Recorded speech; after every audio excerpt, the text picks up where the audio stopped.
Sa bawat paksa na niraan ko, hindi man perpekto, di man tugma ang bawat letra ng aking kwento. Ngunit may nakatagong punit sa likod ng talaan na siyang nilikha ng aking puso.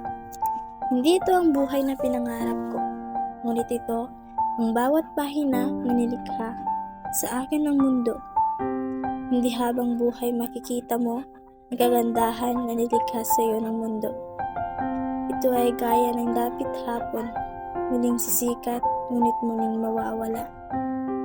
At ito ay paulit-ulit kong tinitigan at pinaghahawakan ng salitang ito'y mananatili at muling magpapakita sa akin muli pagkus ako'y nagkamali.